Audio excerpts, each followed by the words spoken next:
Good night, everyone. It's Chi here. I told you I'll be here for the late night.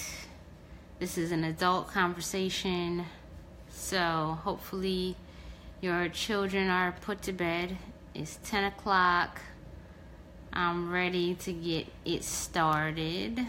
I am navigating here because I'm just learning how to do a live where I have a guest who can come chop it up with me.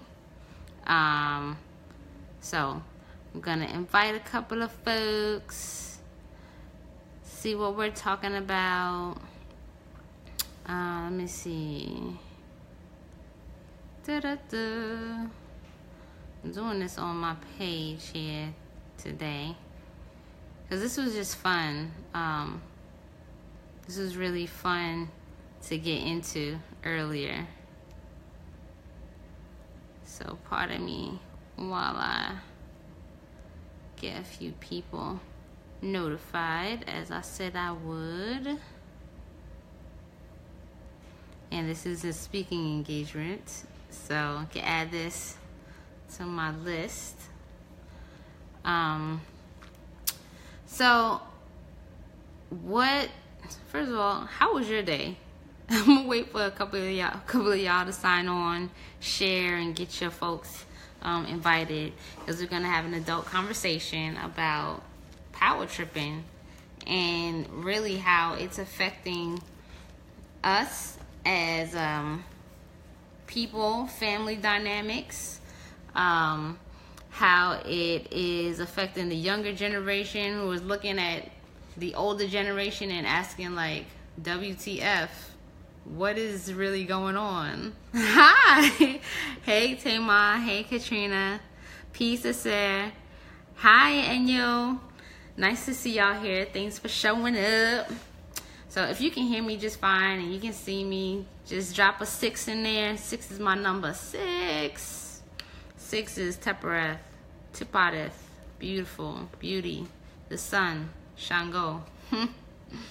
It's so fitting. I'm learning as well. I'm learning some Kabbalah. Our guest that's going to come on is also teaching me right now. Okay, so he's in the building. Good. All right, so you can hear me just fine. Thanks for that. Peace. Peace, everybody. Hi, Sean. What's going on? Hi, Bahia. So let me properly introduce my guest here. Hold on. Because, this is my first time getting to introduce somebody on my live. Usually it's just me and you guys. Why don't you introduce yourself? Let me see. I got it. I want to do it. I want to do it. I had my cues up here. All right. Here's how I'm going to do it. All right. So we have Khafre. He's known by many different names. He's a young savant. He's a hella intelligent, right? He's a griot and a lawkeeper of the inner city, repping Philadelphia. He's well-versed in many studies. He's proficient in a plethora of skills, basically. Khafre is well known for his teaching and his teaching style, and he's currently a student and soldier of the Kabbalistic vanguard known as the Red House. Shout out to A.A. Rashid. He's also working to build a paradigm for esoteric normalcy for the current generation through an amalgamation of art, modern, and ancient culture and science. So all of your esoterics and all that magic and pseudoscience, he's working his butt off to bring it all together so that you all can see how they're all in alignment. So that's exactly what I'm doing. That's crazy. Like that's so spot on. It's ridiculous. So this conversation, right, happened because Khafre made this post about how he's like done. He's thinking that he's gonna build his family with a surrogate. Forget trying to have a wife. Forget trying to have build this family with like the way that we think, like, all right, I'm going to build myself up, I'm going to meet a partner, we're going to have children together and co-parent and all of that. He just like, you know what, I'm watching y'all, and the way my life is looking right now, nah, I'm not with it. How about I got the parenting down, I can pay someone to have my children and let me just raise them the way I want to raise them, because it's just too much. And so we got into this great debate because, of course, I'm like, why would such an amazing human being, right, not think that he's capable of finding a counterpart that he can co-parent with and build a family successfully? And so he's saying his piece, and which makes sense. We're going to get to that, right? Because he spent all this time like really looking at where his life is and how people are showing up. So it's like, for me, being already a mom, and yes, already being a mom, having a family, and he gets to see my whole life really close up, right? And then watching the other people around him, then his peer group, he's like, nah, y'all twisted. Like, this shit right here is just not gonna work. Whole paradigm, the whole so I'm gonna let Khafre just jump in and start the conversation, and I will curate a little bit some of the pieces I pulled out from that dialogue, because there is a beautiful picture at the end. It's not like Doomsday. We actually do get to, there's still hope. There's still hope. I tell my audience all the time that I know amazing men, because I have all these women who are like, oh, these men suck, blah, blah, blah, blah, blah. And I'm like, yo, I'm an amazing man collector. So if you're really ready, right? So like right now, this is just a drop or whatever. If you feel you fit into the conversation and you got something really to offer, like, shoot your shot. Yo, questions are very important, because that's also material to keep the conversation going. So yeah, if you have an idea, or if you have an opposition or a negation, or if you want to build on something or add on to something, add that in, man, because this is, at the end of the day, everything I deal with is about creating solutions and facilitating the betterment of an issue. So even in my my apathy, you feel me, or what can be perceived as pessimism, or being overcritical of a situation, at the end of the day, it's to analyze it for the purpose of the positive growth of that situation by taking into account all of its real variables and putting it into context as much as possible, so that it can be addressed in the best way possible. So definitely add your 2 cents, because this is a building process. This is not just a lecture, or I'm trying to build here. I'm trying to gain insight. I'm young. I'm only 23. So despite all of the things that I may be able to do and all the things that I might be able to surmise, I only have but so much experience to add to my wisdom. So I'm looking forward to understanding other people's experiences, collecting that data, and then reworking my format with the new information so that we can get better. So definitely add your 2 cents. Yes. So like, get your fingers ready, because I'm sure we're about to step on some toes. I'm definitely going to step on some toes. I'm sorry. Okay. And speak your piece on how you feel about the whole dynamic between men and women in relationships, parenting, and just like, how does that work? You have 2 individuals who come together to create new people, and they're not always on the same page. So basically, like, are you really ready to sign up for this back and forth frustration that is just inevitable? You're going to have some type of power struggle between the parents when it comes to parenting, and outside of that, like, that is really what relationships are about. So we're going to get into some of the gender harmonics, which is a term that I just want to give credit to Juju Mama for. That's a heavy term. Yeah. And gender roles. So like, the gender harmonics is like, if everybody stays in their role, then you have harmony. there's no need to have a constant influx of tension and aggression, which leads to a lot of the things like, you know, people sleeping back to back, or somebody sleeping on the couch, people not having sex anymore, and like Heavy. that whole aspect of the relationship is done. Children are feeling the tension between parents who are now cold and feelingless because they're just going through the motions. So we're gonna get into like all of that. We're having a real adult conversation because we're not trying to see people, our younger generation, just totally like to hell with the family dynamic. And we're looking at alternatives to all the pressures, right? We talked about that.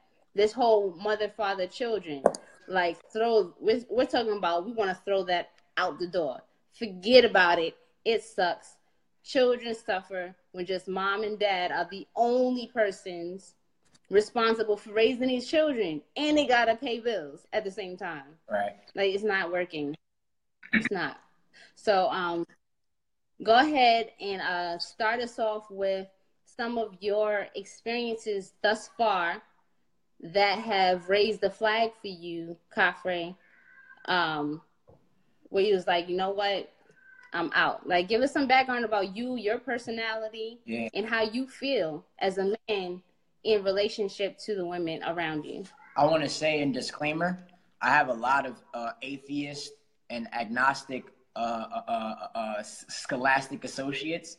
So a lot of what I'm going to be utilizing as reference material is very untangible or metaphysical in a lot of ways. So they can argue me that later. I just want to put that disclaimer out there for them. But I'm going to use it in reference to creating a plausible idea or concept in order to create a thinking piece in the people. So I apologize for any sophistry to facilitate a point of creating these thinking processes, because sometimes you need that to create these. Sometimes you need to put hypothetical situations into existence in order for people to take this into consideration in context. If I do that in an extreme, just know this is not my intention. But as far as me personally, in my humility, I would say that I'm nothing special. You know what I mean? But through my experiences, I've realized that there's very significant nuances in how I engage with individuals in negation to the status quo.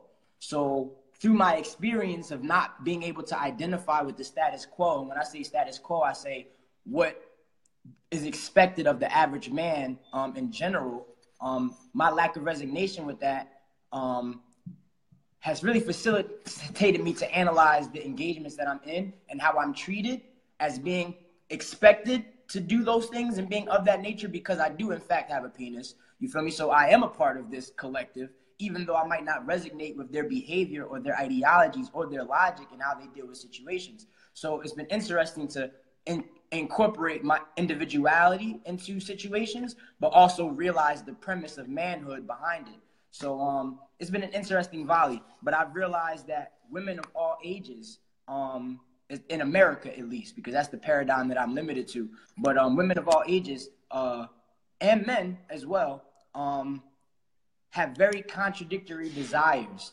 as far as what they would like out of relationships and what they would like out of marriage and the family dynamic in totality. And due to those contradictions, I also realized that because there is so much disdain and tension towards the man right now in the current society, that even a man who could at some capacity create a logical perspective or even passively communicate an idea is going to be negated just because of the tension that is felt towards men in general in the modern paradigm. So I realized how hard it is to even get across certain ideas that could potentially benefit or evolve the paradigm. So I've kind of decided to step out of it. You know what I mean? And that's kind of where the inception of the conversation started. Okay, so give us an example of some of your your frustration. Like, give us a real life example where you're like, all right, so I'm the guy and I'm stepping in to do what's expected of me, and then what? It's not even so much necessarily a question of it's not even necessarily so much a question of expectation. It's more so things not fluctuating and functioning fluidly. Yeah, I mean, in reference to the expectation or how things are supposed to occur. So, for instance, like I'll give you an example, or an early example of my trajectory. Right, I was in a relationship at 16 years old, and this relationship lasted until I was 19. So I'm 23 now, and I was in a relationship at around 19, 20 until about 23. So for the majority of my life, I've only been in 2 serious relationships. And the first one, I felt very bad about feeling like I was beating an individual up or down about the inconsistencies in their logic or their behavior or its ineffectiveness. And I realized that I had to be a little more passive in how I deliver my information amongst the frustration of knowing that my information is useful, but it's being negated no matter how I try to deliver it. So when I was about 18 years old, that same ex, she sent me a letter. And in the letter, that's funny, I got it right here. But in the letter, she said, I get it now. You feel me? And she was like, thank you for all the things that you were trying to teach me. I get it now. And that hurt me like a mug because it's like I put all this effort and energy in for you to get it now so that we as a team, you feel me, can make things happen. But now you get it. Now that, you mean, we're so far removed from each other. So I realized the pattern of me, even in my engagements with women, pouring into them. The same way they can complain about pouring into a man and how often that happens, I found myself victim of the same pattern where I'm pouring into a woman only to not be appreciated in the moment, but appreciated in the absence of the situation. And then studying Osho and whatnot in my recent reality, I realized because it's the inconsistency in how we approach relationships in general that really creates a stagnation and our happiness in relationships because of our poor approach. And I was a very big monogamy guy until about last year, I would say, because I'm so pour everything into a person, love a person with my all. I realized that that's not effective, and that's not necessarily that's not effective. It's not feasible in the current paradigm. And Osho put it. Osho said in one of his videos, he said, "Get rid of marriage completely." He was like, marriage is where you get the majority of the mental illness in the modern world. When you have a woman who doesn't want to have sex with her husband, but has sex with her husband out of obligation and duty, you feel me, to her marriage. Whereas, you know, he also mentioned, he said, you'll have a husband thinking of another woman and then a woman thinking of another man while they're engaging with each other. And he's like, what type of neurosis is this?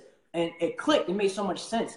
Everything in the world has a beginning and it has an end. But we go into relationships as if that's not the case. So we've already set ourselves up for a level of failure when we enter into a relationship governed by our hormonal excitement and our emotional excitement of the inception of a new thing. Because we think, or we're blind, and we have rose-colored glasses to the fact that, like all things, this too has an ending. We then try to avoid that ending. You feel me? But it's going to repetitively happen all throughout reality. There's no situation where a thing is not going to have an ending, whether it's ended with both of us existing and being alive, or one of the people die. In some capacity, ain't no bunk beds. So us defining a paradigm in this finite form of exchange and agreement is so limiting to the freedom of the human itself. So when we complain about our lack of freedom and the depressions that come from that in relationship to our relationships, it's because you have failed to accept the ending of it. And I also realized. All right, so I want to bring it back to, like, so now that we understand, right, where you're coming from as far as being happy and being able to exist, not in a painful relationship, but to be in relation with another human being in such a way that things can get done harmoniously, things can get done in joy, things can get done because you actually want to, not because you signed something or you signed up for something and now you're obligated. Like, oh, I'm obligated. So forget all the rest of your humanness. Now you become this robot that's in this agreement, right? Yes, Bhagwan Rajneesh. Yes, mama. You know who we talking about. Yeah, yeah. Now that we have that framework, right? Let's talk about some of the hiccups. Like, let's talk about the time where you were at the club and your masculinity was called on. Talk about that, because then we can really dig a little further in. See, now me, I'm a person who exalts women way too extensively. And okay, so now we're step on toes. Go ahead. Yeah, I realize that that's one of the issues here, and that's also one of my personal faults, is my over exaltation of women. And this was something that you put into perspective to me once, when you said something about your penis has value too, and I was like, you're right, it does, you know. Exactly. And I had to approach my reality like that. But so yeah, I was recently in an engagement. Yo, this is a crazy story, right? But this taught me so much about, because I'm single now, you feel me? So it's like, in my relationship, I function a little differently. And now that I'm grown and I'm not in a relationship, I'm not 19, 18, freshman in college, and I'm single for 3 months. Like, nah, I'm a grown man and I'm single. So it's interesting fluctuation. I'm at this event, right? I'm inside the club. I'm inside the party. A bunch of men are outside the party, right? Amazing story, right? One of them come inside, and they're like, yo, bro, I'm not really the bull for this and everything, but there's some girls outside talking about there's some dude inside that's touching everybody. And so I'm like, all right, cool. So I go outside, and I go to find out what's going on. So I ask these girls, I'm like, yo, what's up? Like, what's going on? And they're like, yeah, this is boy in there. He wilding. He touching everybody. He's being inappropriate, this, and that. And I'm like, did y'all tell, I'm like, are y'all here by yourselves? I'm like, y'all don't got no men with y'all? Like, who do you know here? You feel me? Because I don't know y'all. You feel me? And then I'm like, did you tell the DJ? You feel me? Like, did you, has anybody made any attempts to get this individual outside of the party besides petitioning me, a stranger? You feel me? Who nobody knows of my potential. I could have a big ass AK on me. I'm ready to blow all. You feel me? So it's like, you're petitioning a stranger, but okay, anyway. So I go inside, and they point the boy out, tall boy, green jacket. I'm like, all right, cool. I go inside. I say, yo, bro, you all right? Like, you good? And he brushed me off. And I'm like, yo, fam, come outside, because some folks got a problem with you. So he go outside. I follow him outside. And so they like, yeah, this. I'm like, is this the boy? They like, yeah, this the boy. I'm like, bro, you got to leave. I'm like, because you being inappropriate and making people uncomfortable, and we don't need that here. You feel me? And at that point, I realized there was something going on in boy's head, and he was having a mental experience, and so he proceeded to not follow directions. Mind you, in my head, I'm like, bro, I'm out here, I'm taking action. It's 7 grown men behind me. It's like there should be some fear instilled in you about the potential of what can happen to you. So he wasn't hearing it, having it. So he kept coming up on the steps, and you know, I'm Philly, so my goon came out. I'm like, bro, I'll knock you the fuck out. Get off these steps, walk around the corner. He went to walk around the corner, he came back. So I'm like, so I started getting heated. But whatchamacallit, in the middle of this exchange, I'm on the steps. I find out that my homie, well, not my homie, but somebody that used to do poetry with back in the day. He's like, yo, I know the guy. He was like, he's a young cat on the new poetry team. So I'm like, all right, bet. I'm like, get your man. Like, if that's your man, get your man. You feel me? So that we don't got to beat him up out here because he's touching the black queen. Or, you mean inappropriately. He like, I'm with my shorty, man. Like, I don't really. And I'm just like, all right, bro, say less. I'm gonna deck your man then. If you're not going to come help, like, you ain't saying nothing. So as I'm escorting this boy, I'm getting him to leave the party. The women that initially had an issue with him, it was actually a house party, ironically enough. It was a cultural house party. But the girl gonna come down the steps and start arguing with the bull. And so me, in that moment, I realized this is why men are misogynist. It makes sense. Because you just implored me to come handle this bull for you. And now that I've got him outside ready to leave, now you want to voice all of your opinions and all of the bad, intenseful feelings that you could have told boy in the club when he first did the thing. But now you're going to wait until I'm subjected to danger to then engage and your retaliation. And I was like, yo, I said, yo, black woman is God. Let black man defend you. You my God, let me defend you. Now, that's me being smart. That's me knowing how to take advantage of rhetoric. You feel me? And picking proper words to deliver a message. Mm-hmm. At the end of the day, I want to be like, yo, shut up. Because if you're not going to fight this bull, you don't need to be running your mouth. Because you got me out here to fight this bull. But I had to find the right way to do it. So I'm like, okay, how can I? So like Go ahead. This is a perfect example, right? Of what we were talking about is that we have, so I just want to break it down into like the different portions. So you have this masculine take action element. Then you have the feminine emotional element. And initially, they came to you and they were receptive to your help, right?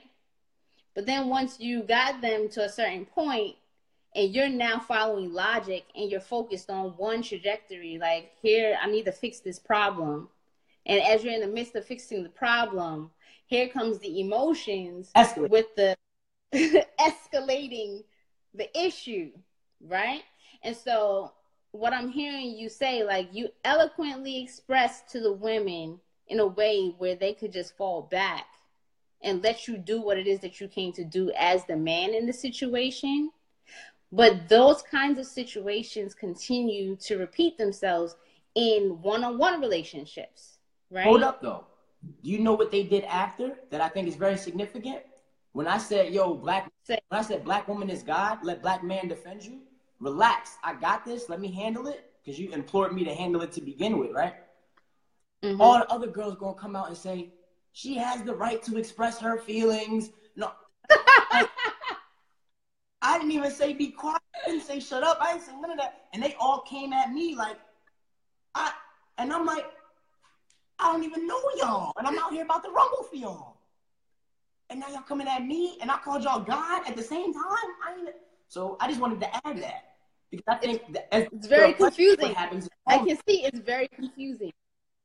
It's very confusing. And I can see how that's confusing because then we see how the young women who are being exposed to this culture shift of the woman is God, they're now hearing this more for the first time. We're not talking about the outliers like myself who were raised in a certain mind frame. We're talking about mainstream is having access now to this paradigm of woman is God.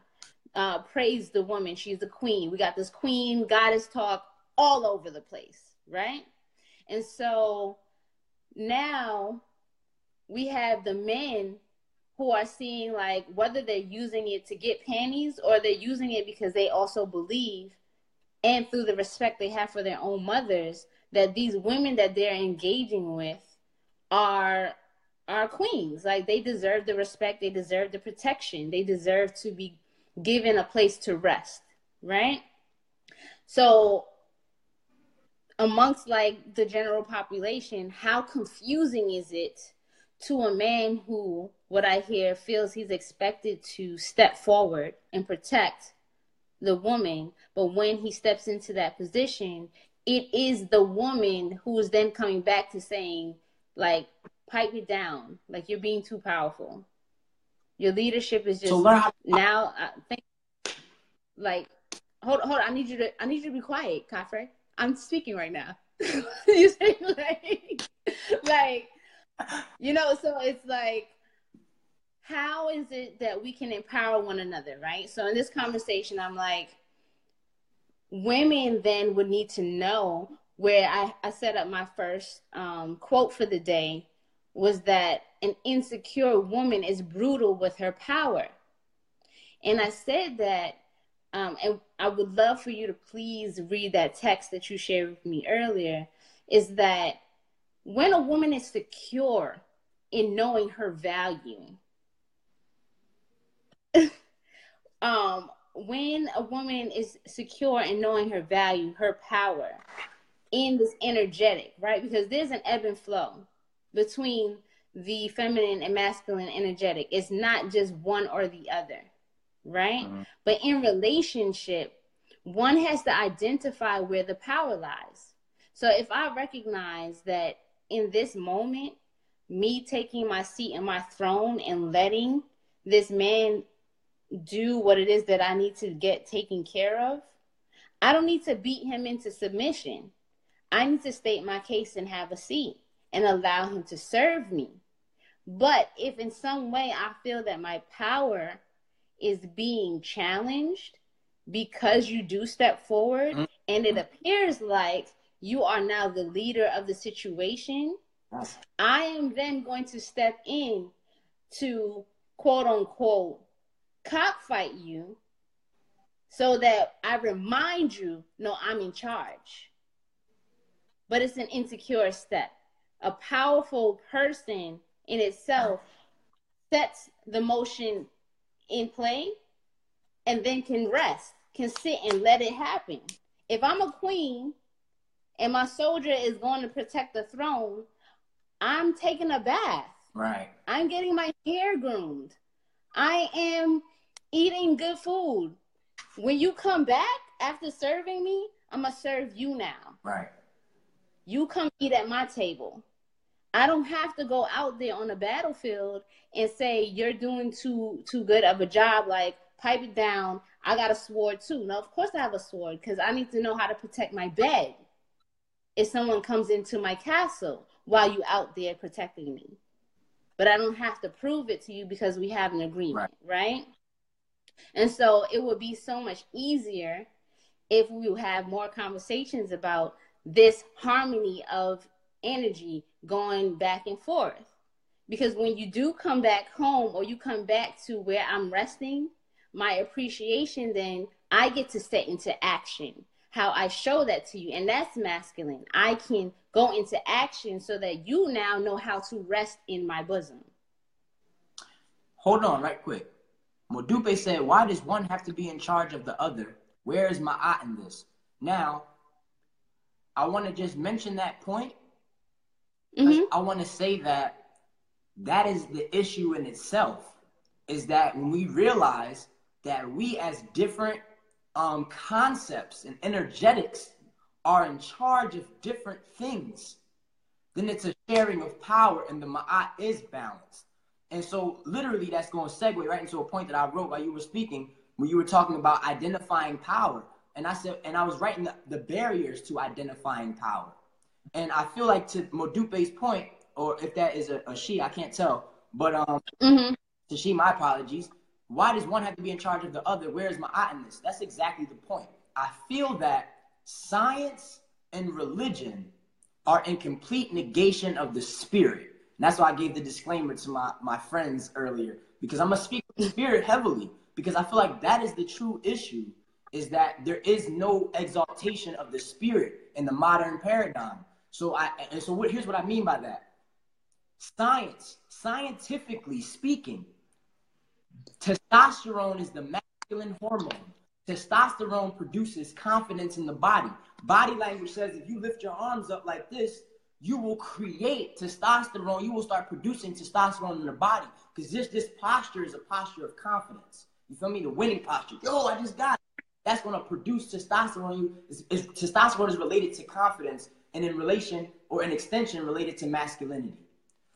Cortisol and estrogen are feminine in nature, even though men produce them as well, same as women can be confident and produce testosterone too. You feel me?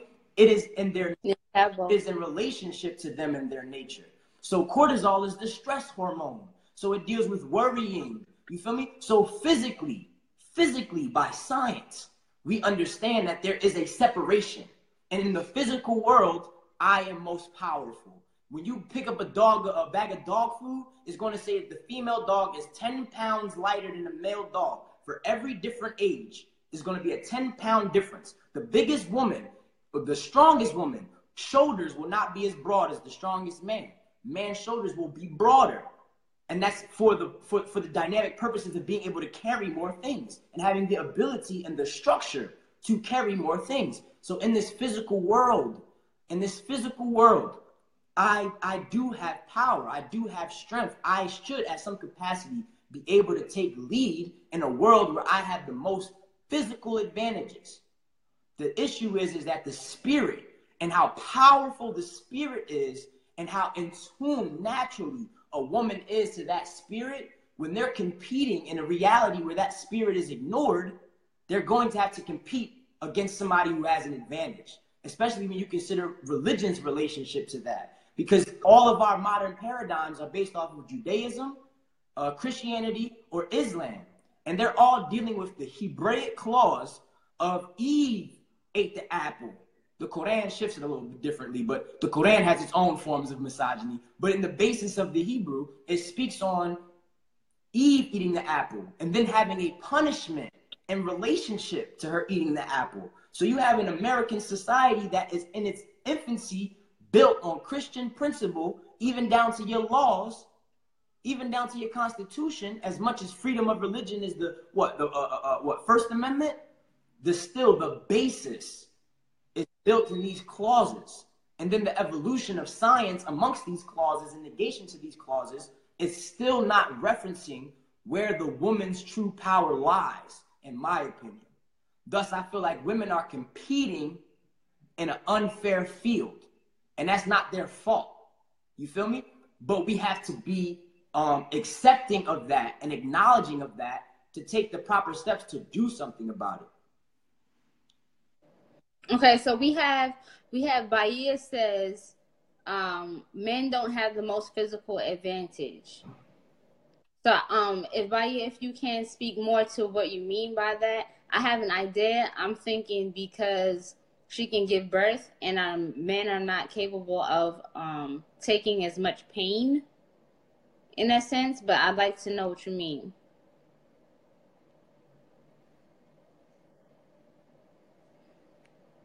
All right, so there's still a balance in this physical field which needs to be acknowledged. So, okay, we have that.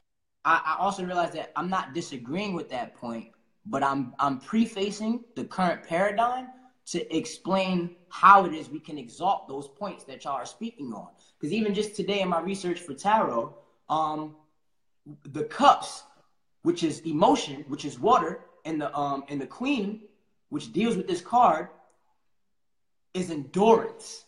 Men don't have endurance. So even when you're dealing with pregnancy, you feel me? The level of endurance to deal with pain, we don't have that type of endurance. So even in the most primal physical senses of it, the concept of where the pain generates from is different. Because to me, birth is a spiritual process. So the actual pain that comes from birth is still in relationship to the spirit. So I don't think that it's in negation as far as them. No, when I say physical strength, I mean ability to physically do things in the world and take action. I've been behind the back of a car that couldn't get up a hill, and shorty wasn't that much help. You know what I mean? That's the reality, at least in my world. But at the end of the day, I know I can't push a grapefruit through my genitalia. So I understand my limitation as far as even being able to potentially experience the pain or understand the physical capacity and strength that a woman has, because I'm not from that world where something internally, something spiritually is happening and manifests physically. And the pain of having to manifest something unphysical into a world that is based on physical. So I'm not negating that strength of a woman at all. I'm just saying that in society, that in itself, the point you're making, is not incorporated. Okay. We have, let me read some of the larger points here.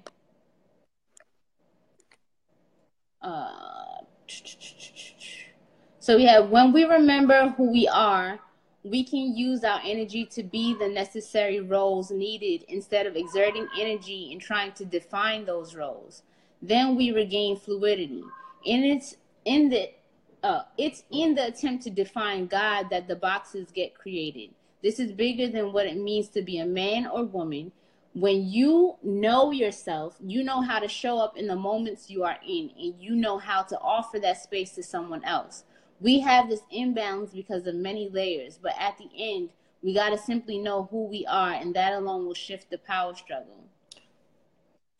I totally agree with knowing who we are, like like we speak to what is your power.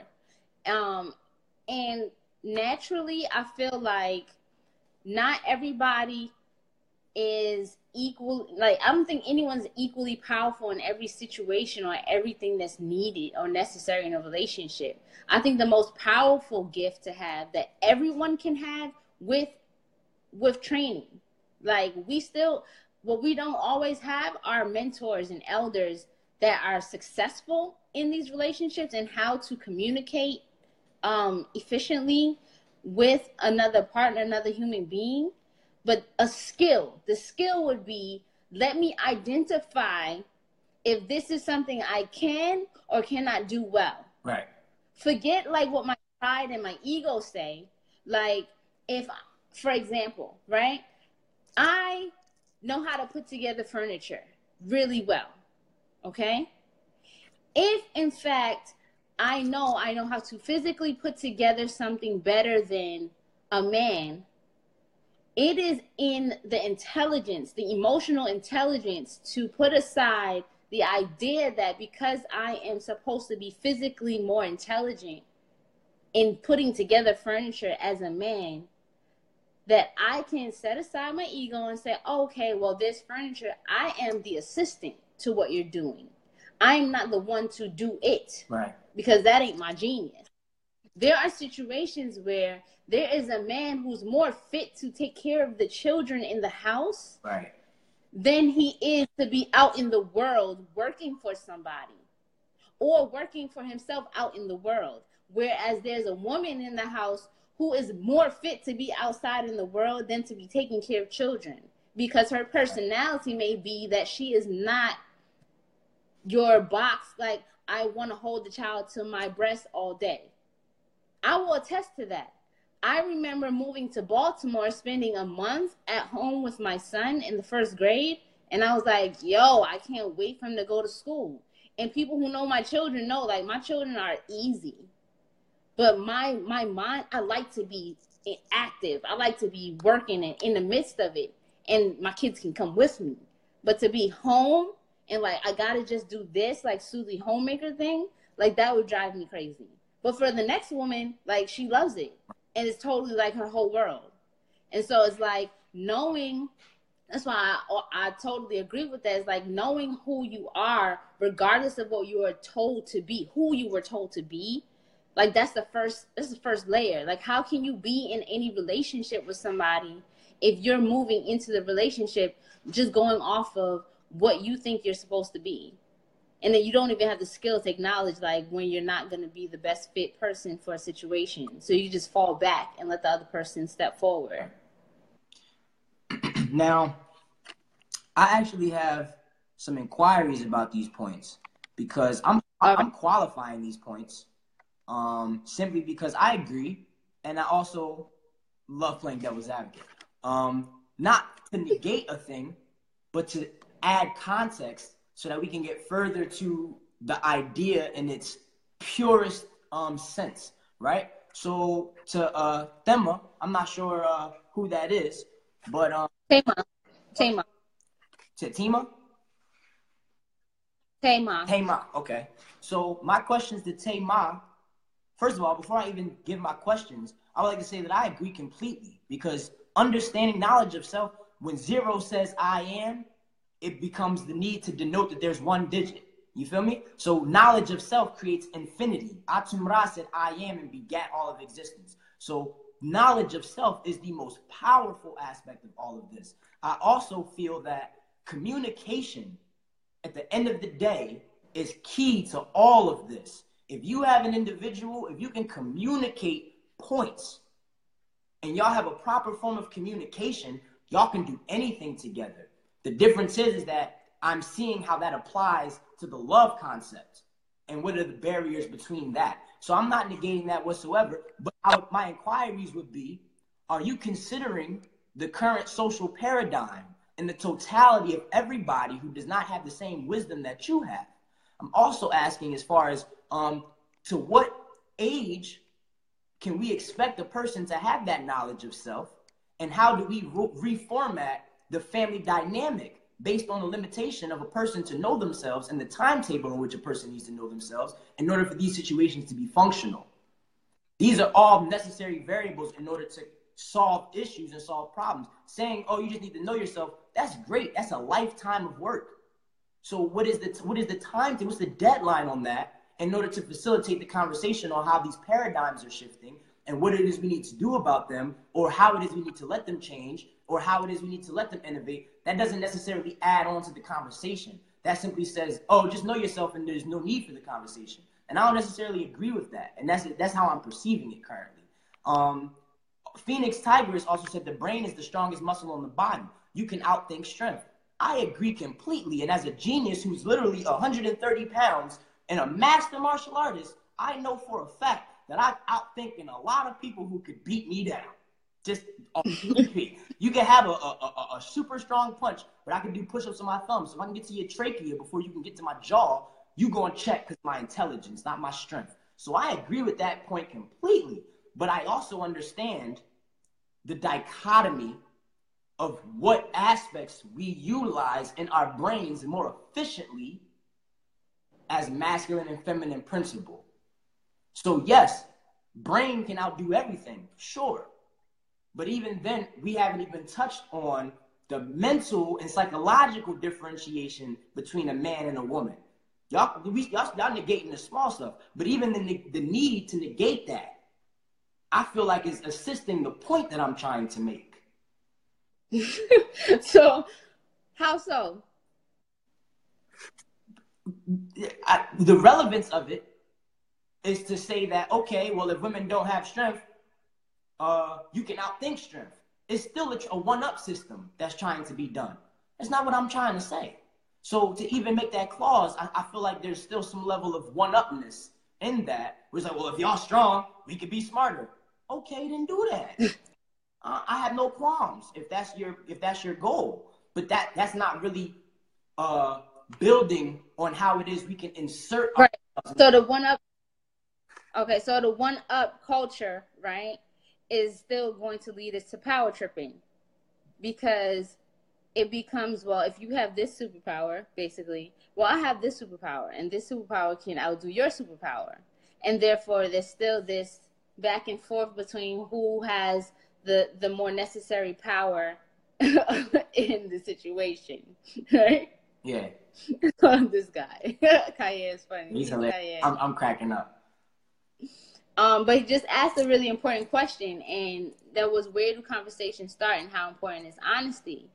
And I think to the point of how this conversation even started was like on your page, you said, I know, yes, Mama Madupe, yes. So immaturity will definitely have people spinning, chasing their tails with the I'm right, you're wrong. And like the first thing that I would say that kills drama for me is I'd rather be happy than right. Like all day long. I will take a long, deep breath and listen to you go on and on. And I'm going to be happy with that because like I don't need to fight. And when you have a moment after I've sat and I've shown you that I know how to listen deeply, then we can have a conversation. But like we're talking about maturity, we're talking about utilizing tools of breath, science, like not going to get caught up in all of that. And you talked about the reason why you're like, I'm just going to pay somebody to have my children so that I can rear them the way that I want to rear them, because you know, honestly, that you have a strong, like, format for how you want your children to be raised. Right. And so if, in fact, you can't come across someone who you can't get around being caught up in just everyday basic stuff, like I need you to do such and such, okay, no problem, or she says this is what she feels, and then you're like, I understand, and you guys are having harmony there. When children get involved, it's like, first of all, people think that the children belong to them personally, right? So you're talking about emotions on 1,000. Right. Like, you want me not to correct you in the way that you're dealing with our children, well, I don't agree.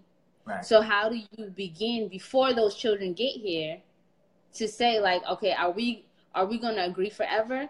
No. So we have to address that permanence does not exist, right? Things are always changing. So yes, in the beginning, especially when like, oh, we love each other and we've had success thus far, right? Now we're talking about bringing children in who, one, have their own personality. So whatever format that you have planned out and whatever scientific experiments you want to do with how you raise like these genius children, what if that child is like totally against it or not responding in a way where the mother can emotionally be at rest? You're identifying that you feel like you would be a tyrant because you're like, mind your business. No, not even so much that I would be a tyrant. I feel like for me, it's action or apathy, right? So Bahia says this sounds like it's about control. In a very primal sense, it is about control. And the only reason that I'm even going to admit to that is because I have been privy to the ending of so many relationships. And I've spent the utmost time analyzing them. So even, for instance, just a side note, me and you had a dispute earlier that led to this live. You feel me? We had a long dispute, 2 long disputes, one of them about this topic and one of them about a personal exchange that we were having. You know what I mean? And it was a serious dispute. It was the level of communication that we were able to have where it wasn't about control. It was about both of us being able to articulate the point of reference that we were coming from so that we can be empathized with. And so that the point of references can be understood and we can then negate them and then we can then be back in our teamwork and we can be unified. It's not about controlling life. Thank you. It's management. Thank you, Khayr. It's management. I appreciate that because my mother is a single mother and my father never touched hands in my life. He was murdered when I was 9 years old. My mom's best friend, who's a genius, his son is 2 years older than me. And his son tells me, he said, yo, Dre, I look up to you so much. He was like, because women don't deserve management at all. Such a funny topic. But he says, Dre, I'm so jealous of you. Like, I wish I had that experience. He was like, I agree. Strong women don't. Yes, very true. But he was like, I would love to have that experience. He was like, but I had my mom and my dad disputing. So my uncle was in a relationship for 30 years and his children had to watch both parents suffer and disagree about every aspect of the children's rearing to the point where they were not able to get any information from both sides. Management is a form of control. You feel me? I agree completely. So many things in reality need to be controlled. And I feel it's like the negation of that is interesting in itself. But let's play with that idea. You feel me? But we're gonna get to that because I see I love what's happening because this is the sauce. Like this is the lab right here. And I really appreciate everybody who's on the live and coming through. Like I know the people who are on the live. So what's dope is that I get to really see and dig into some of the things that come up for folks that you're talking about from your age group and wondering like, why do I even want to get into this thing? And so people are making some interesting points. Somebody said the only thing one needs is control of self. This is why I would get a surrogate. So I got all the control in the decision making. Like, I mean, it's exact. I don't want to control nobody. That's the point. That's the why I'm like, let me get me a surrogate. So it's not even about a conversation of control. Somebody said,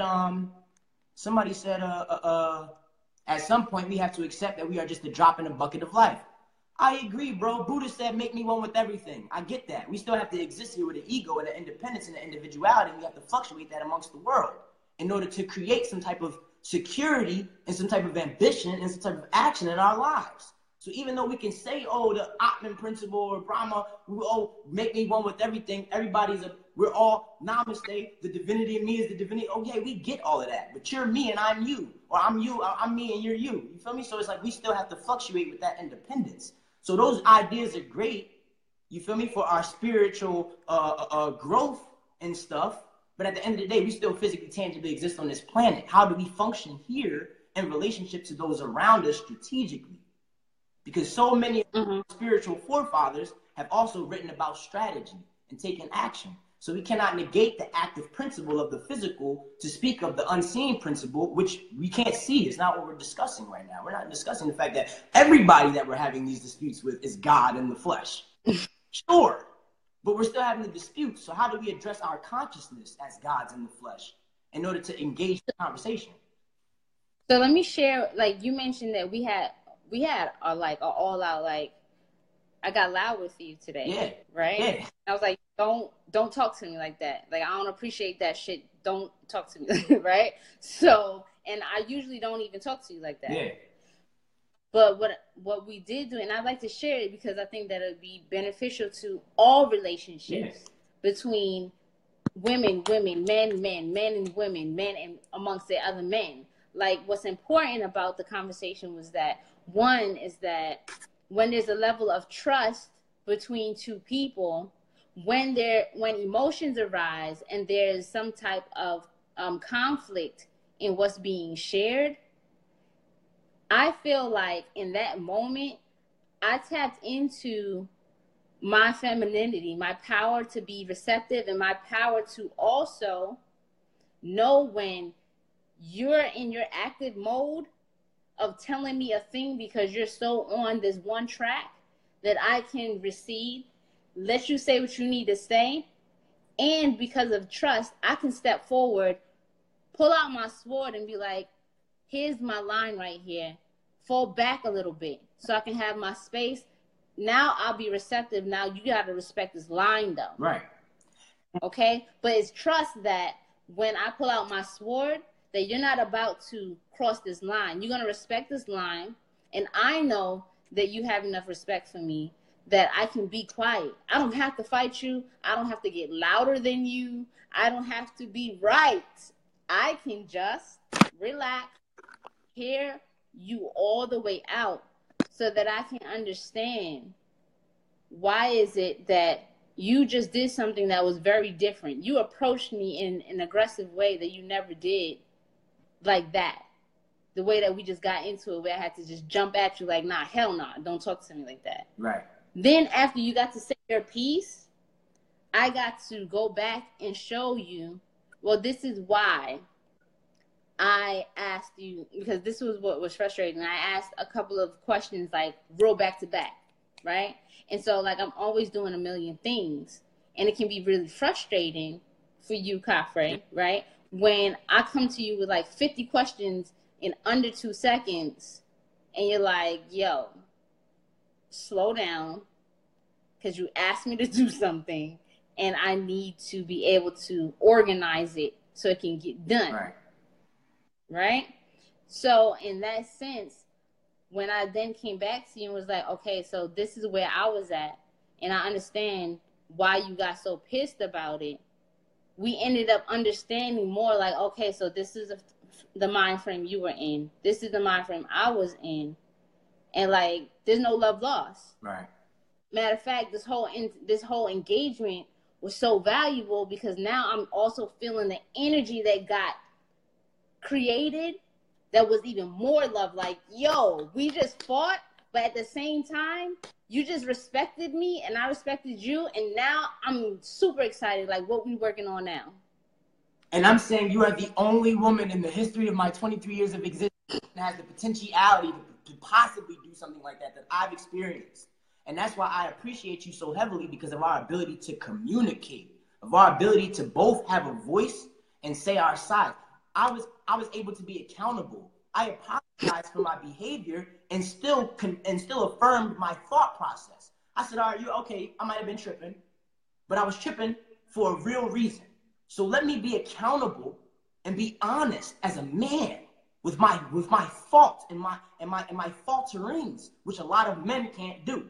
And that's the problem with men, is that they don't want to be held accountable either. But I'm gonna hold me accountable, because it's not about being right. I want to be better for tomorrow. I want to ensure my yams the next day. I want to make sure that I get ready the next day. So no, it's not about being right. It's about creating the most viable solution. And that happens through communication.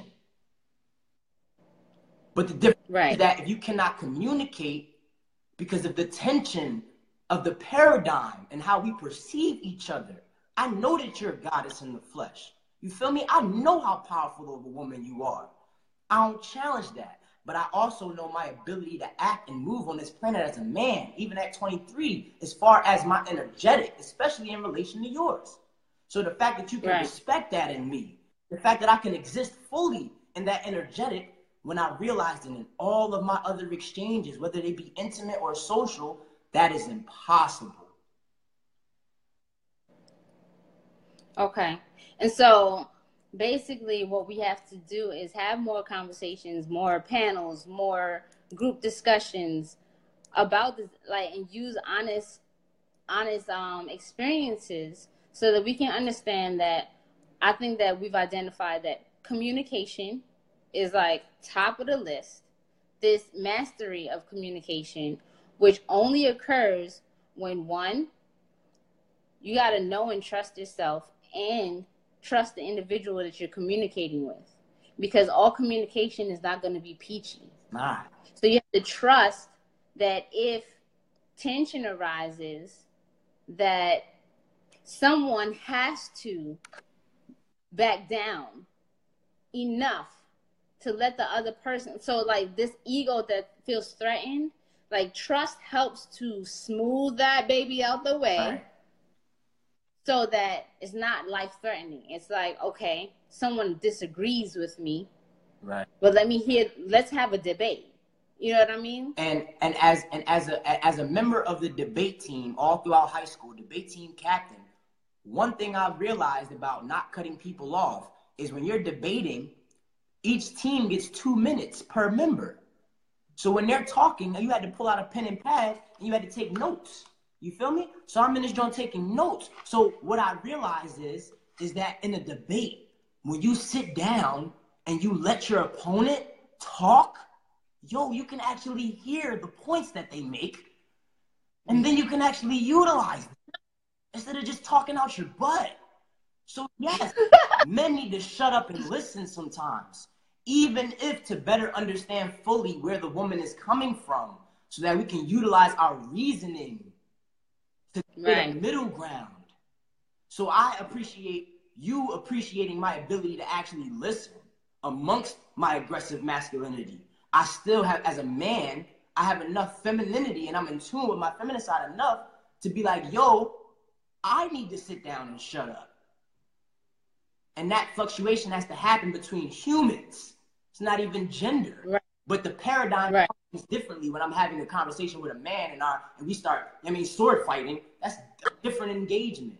When you're incorporating the emotional attachment of intimacy.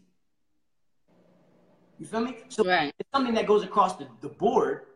But at the end of the day, it's that volley, it's that share. You feel me? And men have responsibility in it too. The difference is that you made a point earlier on. I took notes because I was listening.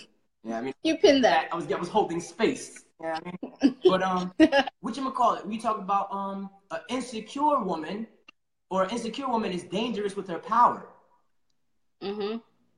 After all of the comments that were just said in this John, I'm so affirmed that I would never be able, as a black man in America in 2018, to be able to tell a woman that she's insecure. I told these women, they was, you black woman is God. Let me, black man, I didn't say black God, I didn't say black male God, I said as black man, defend you. And they had a problem with that. So how am I going to say you insecure in order for the purpose of constructive dialogue? I'm already going to be shot down. And that's the point that I'm making, and that's my negation to the engagement in its totality, especially understanding that marriage being a business is not related to love, and love is circumstantial and fleeting. Okay. Listen, you're looking at some of these. I agree with you, Donnie. He's like, some men get fired because they don't discipline themselves enough to listen. The hothead approach. The hothead approach is just not gonna win for men or women. And again, I'm gonna repeat again. Like, if you don't know how to breathe, your hothead is just gonna blow every time. You just like a puppet. Your emotions are just dragging your ass through life. if you don't know how to breathe. I suggest Tai Chi for every man on the planet. I agree. I have to agree. You got to pivot on an entry point to some of these topics of women. Yo, when I tell you I'm a master at pivoting, and that be my frustration, dog. Like, really? This is straight to Khayr. Like, bruh, you know I'm a master at pivot. So my frustration, I done pivoted from every angle. Bro, it don't work. It's not going to work if she doesn't have the tools. It's just not, because but can you, you're talking, what your point was, emotion trying to argue with logic, right? And if it's going to be emotion versus logic, like, that's never going to work. So it's so necessary that women and men both know the value of their emotions and their logical mind. Yes. They have to understand both of them, because each emotion that arises is just energy in motion. It is not going to stay forever. It's going to move. And if they can be still enough, they can be informed by what the emotion is, but use their logic to communicate, to articulate what that emotion is about. Where did it arise from? And how do I soothe it? My ex-girlfriend used to say, you don't care, or you always not considering my feelings. I'm like, nah, I hear that you feel this way. That makes perfect sense. I'm completely here to hold space for how you feel, because that matters. Because, well, they say, I think it was Maya Angelou who said it, I'm not sure, don't quote me, but she said people will forget what you said or did, but they'll remember how you made them feel. So how a person feels in the engagement is very important to me personally. You feel me? So it hurt me when she would be like, oh, you're not listening to my feelings. No. I acknowledge your feelings, but as a scholar, I also know that feelings are emotions that come from chemical engagements in the body, you feel me, based off of a thought. That's why fear in itself, you physically start shaking from fear. Oh, you walking down the street, it's a bunch of men on the corner. You're like, oh my God, you're getting scared. They all could be they could be a Christian choir. You feel me? You out here thinking maybe there's 5 gangbangers out there, but you physically reacted to something that wasn't real. So Khayr just tapped. He wanna jump in here. Yeah. He wanna get in the ring. He wanna get in the ring. That's my. Put your gloves on. Is you ready? Is you Vaselined up? It says I can't bring you no on. Vaseline, dog. Ice Cube out here.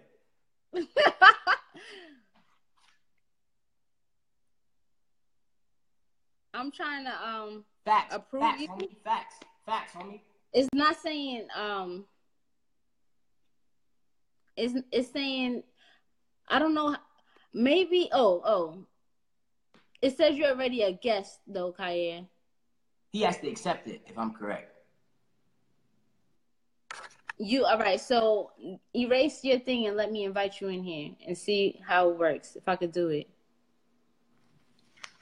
If we can eradicate an improper thought or a thought based off of fallacy, we can eradicate the emotion that was the product of the thought that was not based off of tangibility. The difference is that when I realized that in these conversations... Sorry, I got it. Only one person at a time. So go ahead. When I realized the tangibility in these the dichotomy in these situations, I realized that people want to feel their feelings, even if they do not have a reason to anymore. That's not productive. Right. All right. So I'll stick a pin in that. Right. I'm gonna switch you out, and then I'm gonna switch Khayr out. This is about to get crazy. Okay. All right. Hold on.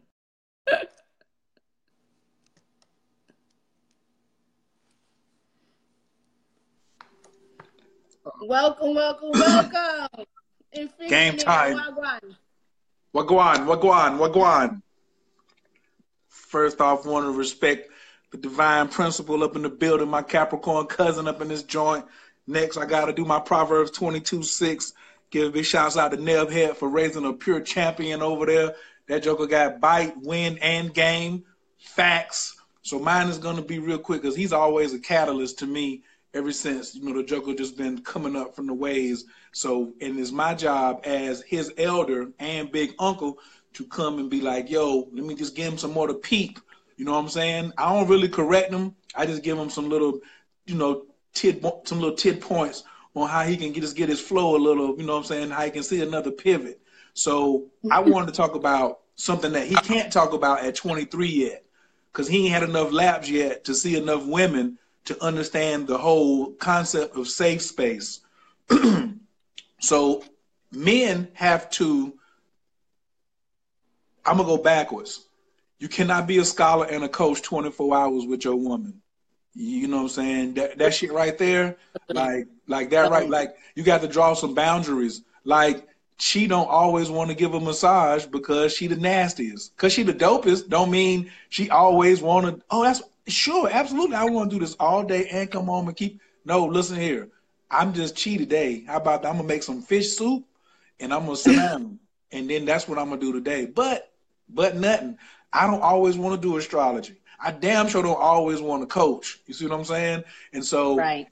But to Dre's point, I'm always a man with my nuts. See, I got to always be a man with my nuts at all times, whether I am being aggressive or I'm being loving or I'm pivoting or I'm putting these hands on somebody. I always have to make sure that I am a man with nuts, because that is the key point for, we have to live the prophecy of Noble Drew Ali, that what's going to happen, a child is going to go home to their mother and say, Mommy, I saw a man today. See, ain't nobody going home talking about, oh, I seen a man today. How you know he was a man? Oh, he had some nuts. Well, how did you know? I could hear it. Not grabbing his nuts, but when you can hear a man got some nuts in the way he talking, the women start to line up. They start to line up, be like, oh, I'm following him. And he may be like, well, I can't take all of y'all home, or I ain't got the management today, or woo, woo, woo, woo, woo, woo, woo, woo, woo. Or like Dre, he'll start turning around and teaching, or like me sometimes I turn around and start teaching. But what they want is that management. The first three letters in management is the man. You can't be a man if you can't manage feminine energy, period. Yours and hers. That's why it's tough on both of us. It's tough on both of us because I got to manage mine in a place, because what our objectives are as yin and yang, they're totally different. They're totally different. We don't want what women want. Like when you said you went to him and shot him the rapid fire questions, then that's how you communicate to women. That's how you do. But when you communicate, but men don't want rapid fire questions. Men want peace. That's why I say men don't cheat. Men just a man went somewhere else and got some pussy because he wanted some peace. If you ladies, the answer for your man standing at the crib is make everything peaceful. And if he still busts out of there, then you better go look at his chart. You should look at his chart first, but that's another story. This ain't about astrology. We'll have a series of these because we want to heal the community. Right. So, but our primary job in relationships for the man is the same thing as security. If I put you on the door, Dre, then your job is to create a safe space so these women can perform magic.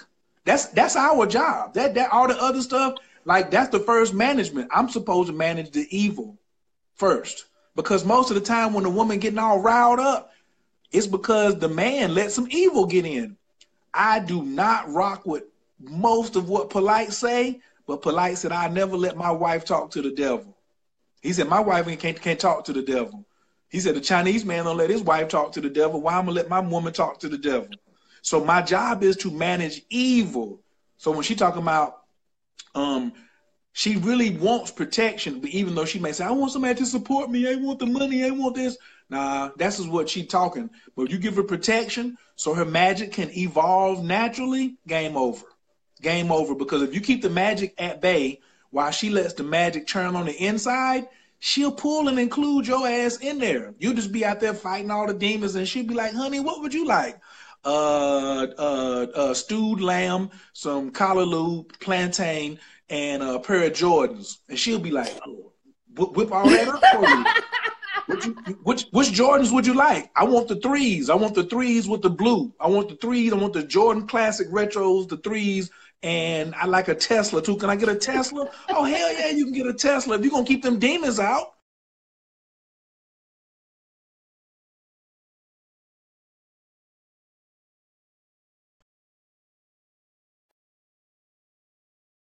We two scholars, we have to fall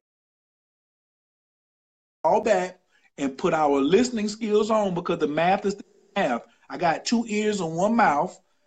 And I need to be able to say, here's a safe space, because women have been getting shut down by non-men with no nuts for so long that she comes in trying to tell you something like this. Well, damn it. If I see all this right here, I need to see your nails. I need to see them stiletto nails, or I need to see them pink manicures or something. And then I can damn work with you. But if you come in like this how Dre come in. This how, a dude come in like this. Or a woman, when you come in with them fists balled up, what you want? So I have to be like, this is why, like Dre said, not only Tai Chi, but Freemasonry and meditation, so you can be able to have confidence in yourself. Kaya, Donnie said he gonna have to find you a wife. Who? Like, but this is what I'm saying. Like, the men around me are on par. Like, I just don't. I'm trying to tell y'all, like, my reality is that, like, I have amazing men around me. So women who are saying, like, oh, what's up with these men? Like, please listen. Like, please just listen. I'm so glad that, like, everybody is jumping in here. Like, I love this. Keep going. If he don't have the word qualified in front of wife, he can't find me nothing. That's the problem with these dudes out here and these women out here. They don't have the word qualified in front of the word wife or husband. You so all up into just being in this thing. We all need nurturing. But go on out there and have sex. But you can have sex without playing house. So many of y'all want to have sex and play house. You ain't got to play house. I want to jump back in. Oh, I'm coming. Hold up, Dre. I'm getting ready to get back to you. But let me get to this other piece where he said most women need to be held accountable for wanting to sword fight men, and the women who don't need to be acknowledged. So to that point right there is, ladies, I'm about to give you the big one right here, because y'all out of your lane. The whole thing is about lane hugging. I'm going to give you the formula right here. I'm going to give you the formula for lane hugging, and it may go over some of you feminist heads and some of you who love to sit there and lock in and debate with a man. You are a natural receptor, and you are naturally yin. You run everything that's yin, including magic. I can do magic, but I don't run it. You know what I'm saying? I run yang, okay? I take life. We the destroyers out here.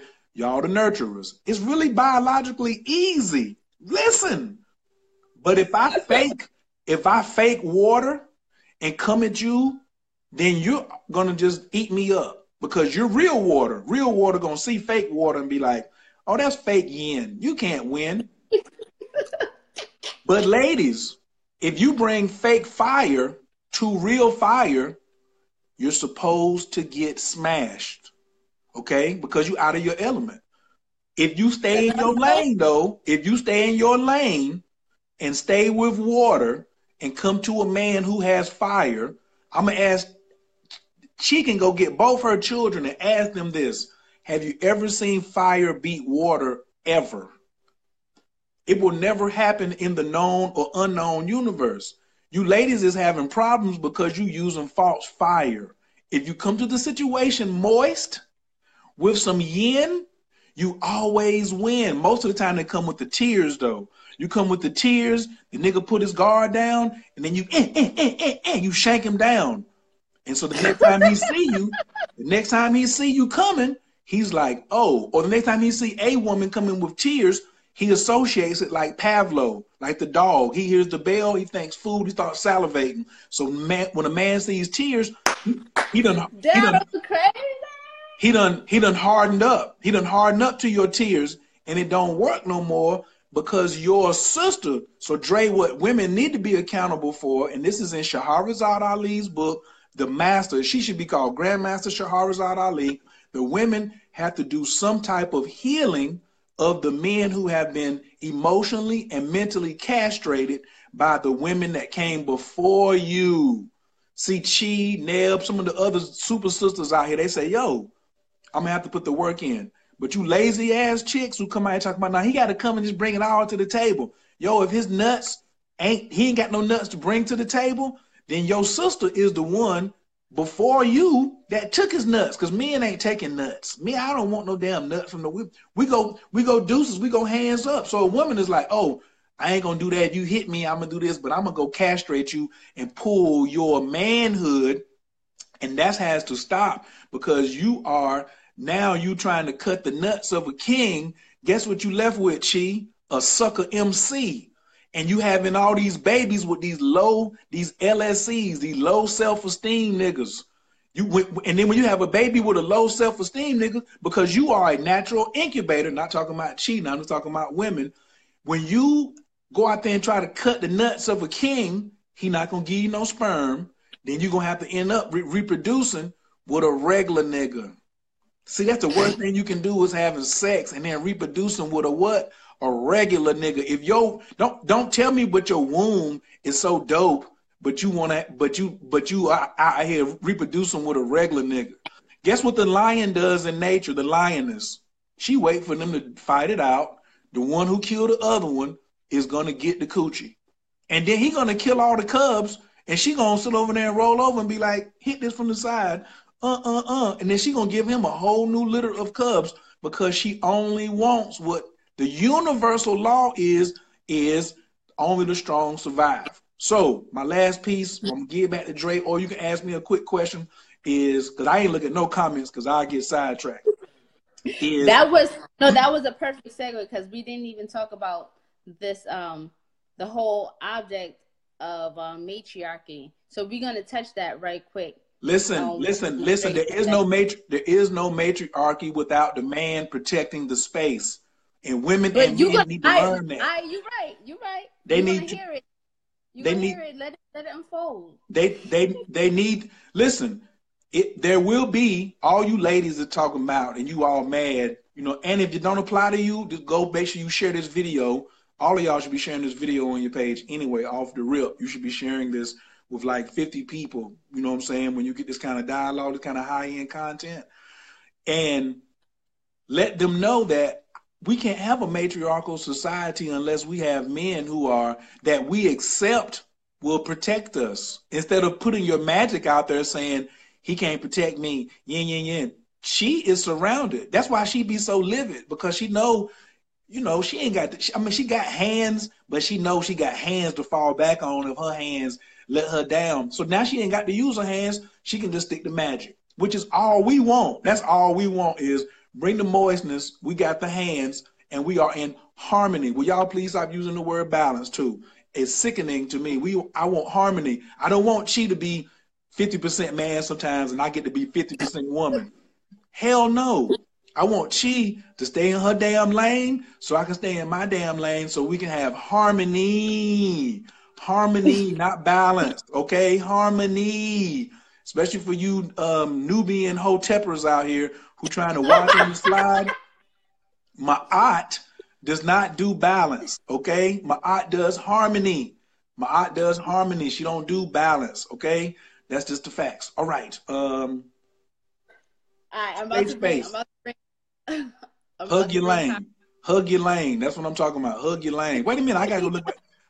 Be what you asking for in a relationship. No, you can't. To be what you want in a relationship. We just have to upload this, right? We're going to have to do this some more. Like, we just got to pick a day, like, where we just going to do this. Because, like, relationships are at the root of how we're going to build this community to be successful. Like, we just, like, this whole idea that we got it already, like, we obviously don't have it. Like, it's a mess. I mean to cut you, but this is my last, this is the point I really want to come in on right here. Okay. You women have to go first. You women, no, because you are the superior vessel. You're the superior. So when we talk about, I think you said earlier, like, oh, I came to the dude and he didn't really understand me. Yo, men are not masters of we are not the masters of communication. Okay? So if you come to us and want us to understand and you don't realize that you are actually the master communicator who's coming to us and you out of pocket, how you gonna get me?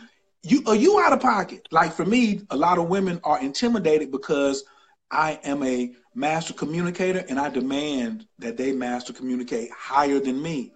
They're like, that's a lot of damn work. And I'm like, absolutely. Absolutely. Yeah, it is. Absolutely. But it's necessary. It's the only thing necessary because y'all wouldn't have so much to deal with if there was a concerted effort to heal the man's heart.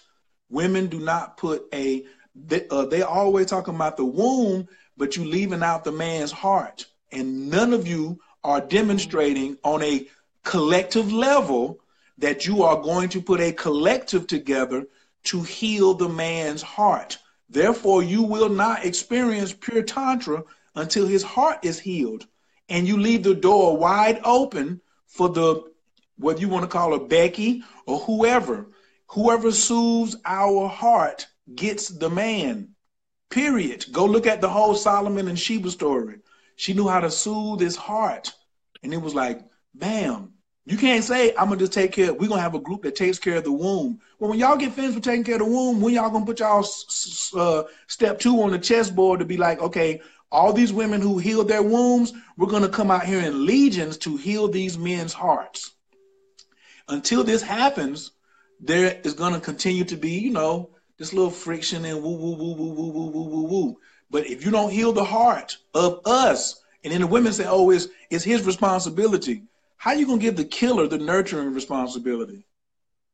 My job is to kill, bash heads in, hunt, kill, bring in the bacon she fried up in the pan. So you want me to get out of my lane and get in your lane and become the master healer of my own heart when you have the innate formula to heal every damn thing?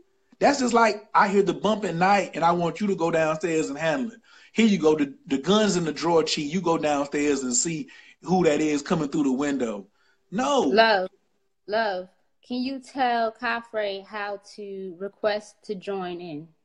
Oh, well, I'm going to drop out and then he just hit the button. There should be a button because when I drop off, then either you'll see his button to accept and then he'll come back in, or when his name pop up, you might even be able to click on it. When I drop off, if you see his name, then you probably can hit it and hit request or something like that. There should be some buttons at the bottom where you'll be able to do all that. I'm really happy for y'all letting me get in on this right here. I'm passing the sword back over to Capri. Oh, and I'm gonna marry that joker off. He talking about, to his point about he want a surrogate mother. Bruh, it's already 10 million women out here that had your children already. They gonna just add you and stir. What you talking about? Because we the father to the fatherless. We the father to the fatherless. So you can't just come out here and be like, well, I'm going to skip all these other single moms out here who need me to come in with my management skills and my martial skills and my Masonic skills, and then I'm going to just skip over them. No, all of them need us. All of them, and not in a poly-type relationship, but just in a uncle community relationship. Like, we're going to get into that. Because we also want to talk about that community build, exactly what you're talking about. But I don't want to No, hold on. I know, but Miss Reese, she made a statement talking about men need to be patient and at least listen. Y'all ain't showing us patience, and y'all ain't showing us y'all ain't teaching us how to be patient. You know what I'm saying? You can go outside and look at how we being chased as cattle slavery for hundreds of years. And you see, this is the problem. She want to think that it's not women's responsibility to deal with the depths of healing multiple generations at once by yourself. Kepri, what it say? I can succeed as a part of all and fail as an individual. The problem is so many women always talking about, you men go over here and wait while we go over here and do this. You can't do it without our protection, and we can't do it without y'all's magic. That's why you lack the management. Why is it in the Freemasonry that the Eastern Stars cannot meet without a Mason in the building? They can't even have a meeting. They can't even have a meeting if there's not a man in the building. See what I'm saying? And so that's why it's so many. That's why it's so clear that we really need more of the esoteric sciences. We're doing so many things on the outside that look good, but we ain't really getting no full understanding and going deep with it. We got to stop pretending and go over here and get back into our real sciences. All right. So thank you, Infinity. Hey, y'all. I'm trying to figure out how to. Okay, here we go. We're bringing in back Kafre so that we can close. I want to make some points right quick. You gotta leave. I want to make some points on the Nah, real rap. First of all, I want to say to Khayr's point where he says harmony, where he's talking about harmony, and we need harmony. Here's the different conversation. I also want to point out that both of y'all are 20 years my senior, just about. Well, Khayr's 20 years my senior. You're about 15 years my senior, right? No, 10 years my senior. Right? So there's decade age gaps between all three of the members of this conversation. I want to point that out. Mm-hmm. So when you speak about harmony, I absolutely love all of the points that Khayr made, because all of them are points that I was making with rhetoric on the woman's behalf. So I love how his misogyny was received when he made the same points that I made. I loved it because he's piggybacking off of my points. But he's my old head. He's 20 years older than me. He gonna come direct. I'm trying to be as nice as possible. So taking that into consideration, I peep that what we're not addressing and what I feel as though the next generation is ready to have the conversation on is great to say, okay, yeah, we need harmony. What are the barriers to harmony? What is currently preventing harmony to exist in all potentialities and in all concepts and in all variables? When we can identify the issue in a thing, when you have a machine that's broken, you have to figure out what piece of that machine is. Thus, you have to dissect the entirety of it. You can't just say, oh, all right, machine's broken, the machine needs to work. Okay, what mechanic in the machine is preventing the entirety of it from working? And every machine might have a different issue with it. You feel me? We have to dissect the entirety of the machine in order to figure out how it functions in totality. So every point he made is on a beam. You feel me? But as far as the intergenerational conversation, when he talks about women healing, I want to say something on the side of women. You feel me? I also thought Daryl's comments were very ironic. Very ironic.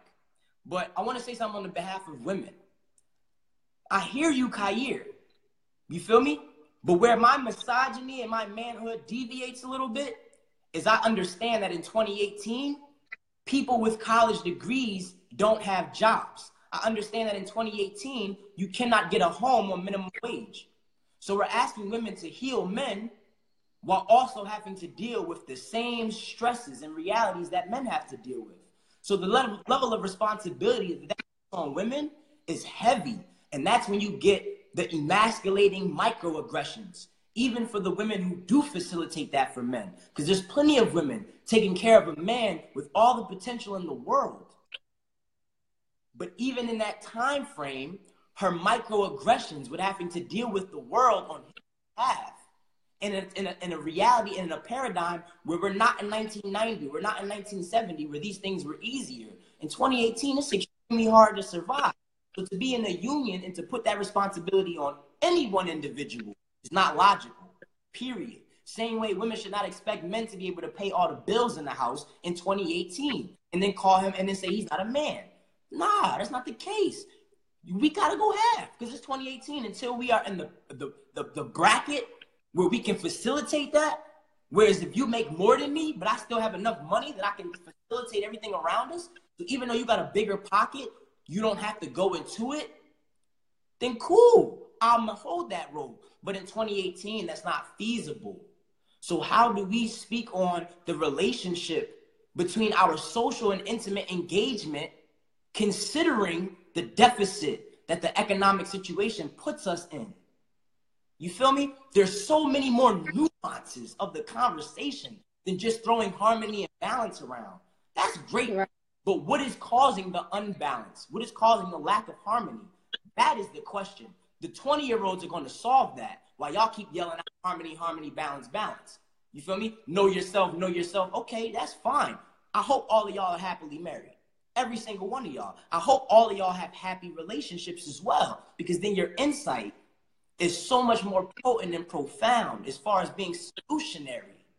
But I know so many of the individuals speaking don't have the paradigm that they're exalting with, like Khayr said, the spiritualistic rhetoric.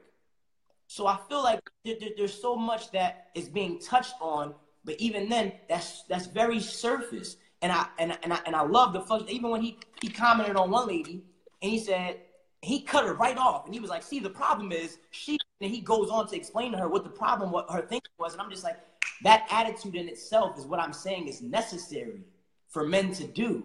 But in 2018, at 23 years old, who's actually dealing with the women who are in these feministic spaces, I don't have the luxury of having the ability that Khayr has without being slaughtered, whether physically or energetically, simply because they're not having that in my generation. They're not having that.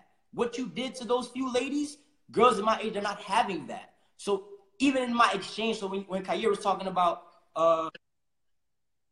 because he's a good conversator, where men are not good at conversation, but he's good at communication. You feel me? And you got to be a scholar. I exalt the same principle. But in 2018, I'm absolutely abhorred in a lot of intimate situations for trying to raise the standard and raise the bar. So I realized that is hard for my generation. A lot of the things that were just said over that timetable are great when you're talking to individuals who are over 30. All those things make perfect sense. They all sound so great. Oh yeah, this happens with this. Yeah, sure. But I'm letting y'all know what y'all were just doing is so disconnected from us youth right now, that even as a witness, as a student of Khayr, and as an associate of our engagements, you feel me? I realized that through our knowledge, you feel me, of Tai Chi and the Masonic principle, all of those things put us in a sense in a very small box of individuals who actually can take action, but cannot be received by the individuals who actually need the wisdom in order to take the action. And I feel like that's where the conversation lie and what we really got to address. But I really love that we are having a crazy intergenerational conversation, and that's necessary, because we cannot volley the true essence of this without incorporating everybody. Right. So to that point, I would love to leave the audience with some basic tools and solutions to begin, right? I'm really glad that you came in and spoke to like what's relevant to today, right? Because we had a conversation earlier regarding that one, I don't want to be Susie Homemaker spinning my pot all the time. And I enjoy going out and hunting as well. So there's going to be this aspect of how do we work together in harmony to get the agreed upon goals achieved. Women have an XX chromosome. Men have an XY chromosome. A Y is 3/4 of an X. A penis is an elongated clitoris. Men have nipples that do not lactate. We are living in a paradigm that says that men come first, when in reality, they do not come first. Women is first, XX. We have nipples. We have nipples that don't do anything. My penis is an elongated clitoris. Every fetus for the first, I'm going to say 2 weeks, because I don't want to over-exaggerate, is a female until the clitoris elongates and it becomes a male. Women come first, period. You feel me? So at the end of the day, when you can exalt woman in that manner, I as a man know what my talents are on the physical, because I know that I am not first and I am not the strongest. I am the one that is strong enough to facilitate this world, which we are not of. So there is a balance in the exaltation of woman. Harmony. Also that what? I said harmony. Harmony, right, harmony. Was thrown out balance. Between- Tonight we're throwing out balance and we're moving throwing out towards. balance. It's funny because I was doing so much tarot work today, and harmony is such a powerful word in the tarot. You feel me? So it's just like I'm totally with that. But it is harmony. It's harmony in knowing that woman does not come from my rib. But in this physical, that's probably where you should hide when things get real. Simply because I have the ability to facilitate when things get real out here. And now, of course, I've been with female martial artists, so it's great to have a woman on my team that can rumble too. But at the end of the day, I've never been with a female martial artist and had a situation where they had to throw a kick. Because I'm a man. So even when Khayr talks about, when he says you don't need the bread, bro, I can tell you right now, you don't need the bread at all. So when I hear women talk about the need for bread and men got to have all this, I realize that, nah, it's a confusion. You feel me? And that also realize there's not a high enough class of men to facilitate women in that manner. And that's the issue as well. It's two sides. And I don't want the women to feel left out because you just had two men just come at you all types of crazy. I want it to be known that we understand and empathize with your plight too in the modern world. That's why it really takes two to tango. So even with the idea of women come first, at the same time, we as men need to have round tables about leveling up.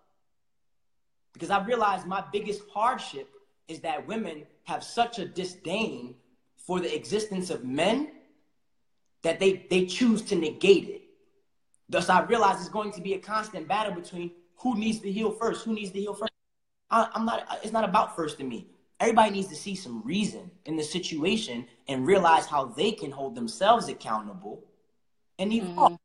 But there's no self-accountability in us as collective genders. And once we take on that collective accountability, there's so much more work that can be done. But if we keep saying that one person has accountability first, sure, maybe, I mean, there's still too much power in the person's hand when you can still be accountable for your own work. Earlier, somebody said knowledge of self. Yeah, that's where that applies. That's where that's relevant because that's really what's going to shift the fluctuation. You know what I mean? Is knowledge of self. But if you're not accountable and you're in denial of how you play a part, like my ex-girlfriend who wrote me a letter a year later talking about some, oh, now I get it. Now I'm by myself and now I get it. Nah, we need accountability in the moment. Right. And even to your point, we also have, like, I share with you that there have been men, right? I have a really good rap sheet that after the fact, right? Oh, damn, Chi, like, you really were the one. You were the one that really helped me to a high enough standard, that believed in me enough in my ability to do what it is that I was supposed to do. Like, I am a king. But after the fact, realizing that, oh, Chi had the tools. She was trying to get me to step into this position, and it was me, myself, that held myself back. So a lot of hindsight is 20/20. That's the human condition. And I think even with that, I think that shows us as a woman and as a man to have a similar situation and to have a similar repetitive reality shows your power as a woman and shows my power as a man. And we're in that situation, that individual probably fell victim to male insecurity, feeling emasculated because he couldn't provide or facilitate. So even though he realized that you were going to hold it down for him, he still was a victim to his own natural man fluctuations in manhood. And as I come into my own, I'm realizing that really does exist. So we have to be smart as men.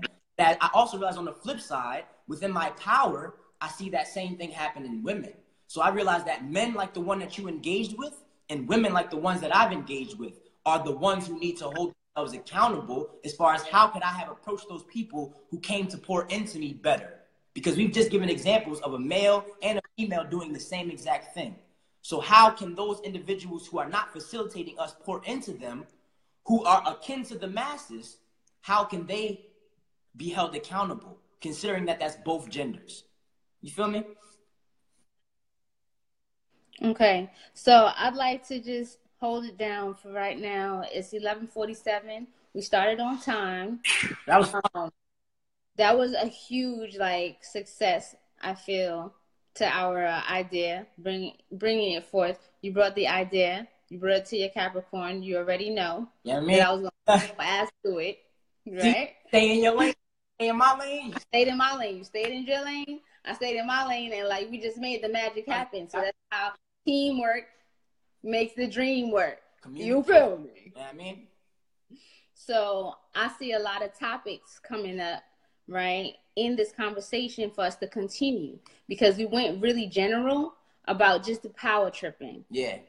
And we're looking to really heal communities. This is going to be the goal. We need to heal the communities, because one thing we agree on is that at the end of the day, we're going to pull apart the whole dynamic of the one got to take care of this nuclear family all by their damn selves, which is super frustrating, very difficult, and not successful. Right? So we're moving out of that. So we are going to have a discussion on the power of strategic child raising, rearing. I'm going to use rearing because we raise animals, we rear people. Right? Oh, I was raised. I'm an animal out here. Yeah, Savage 21. Anyway, we're going to do that, and how like to do some goal setting, and even maybe some exercises in identifying like what your geniuses are in a relationship, so there can be harmony, not balance, not I do this, you do that, but just talk about just ways to communicate effectively, right, and offer some real tools like the breathing, the writing down things while you're in a conversation, so you're not talking over the other person. Write your spouse letters. When you feel like you can't be vulnerable and honest. The box. Spouse letter. Box. You gotta have to put letters in there. Totally agree. Yeah, definitely. These are all things that we can, and I also feel like for the next one, because in order for us to truly heal, we need to be vulnerable. And so come with your stories. Come with your stories of engagement, and let us decode them, and let us figure out the nuances of what it is we're speaking on as it applies in your personal situation. So that way we can really synthesize how everybody is dealing with these things and get to, because you, for me, it's easy to talk about things generally. That's really good points. And so to the comments that are being made, it's funny because my whole perspective is changing because of all of the information that you guys have added. So I love you for adding on to me so freely.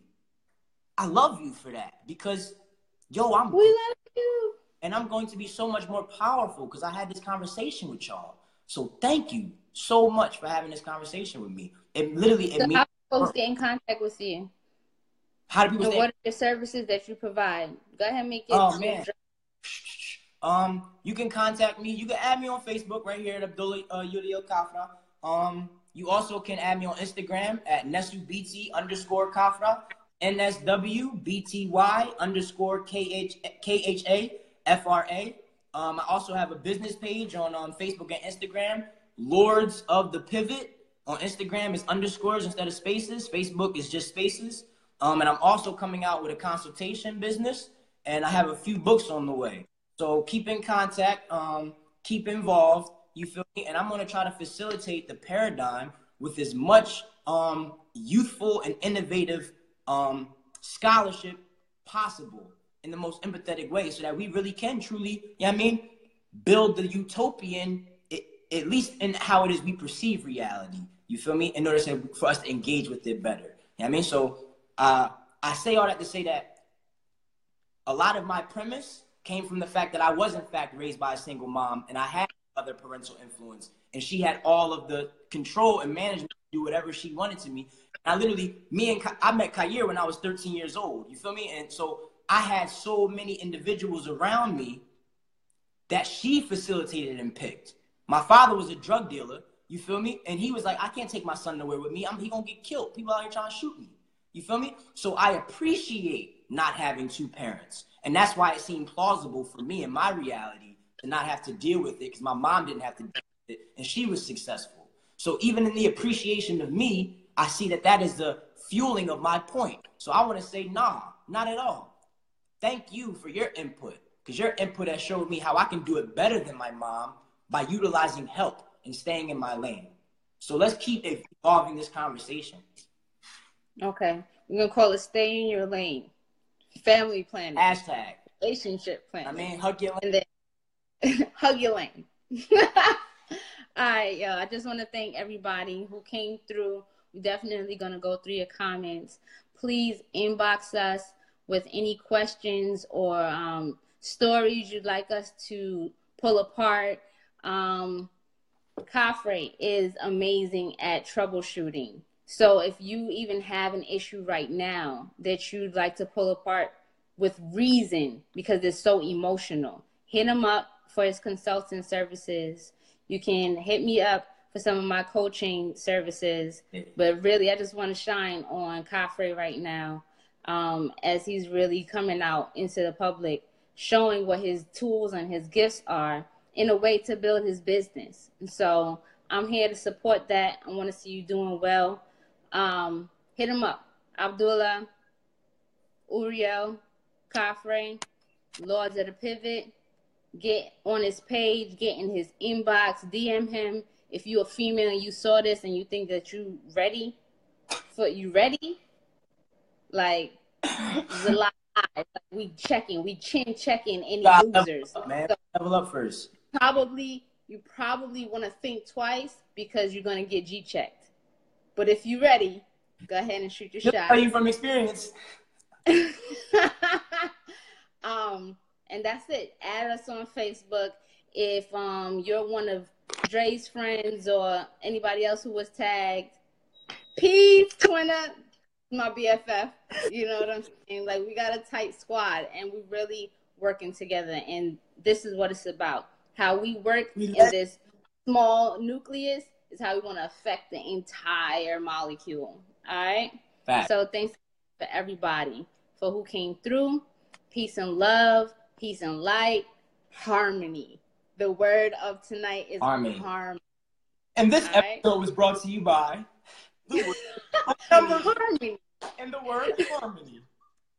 And the letter H. Hey. And Jaden on your lane. Peace, y'all. Peace, y'all. Lane huggers unite. Lane huggers unite. Peace.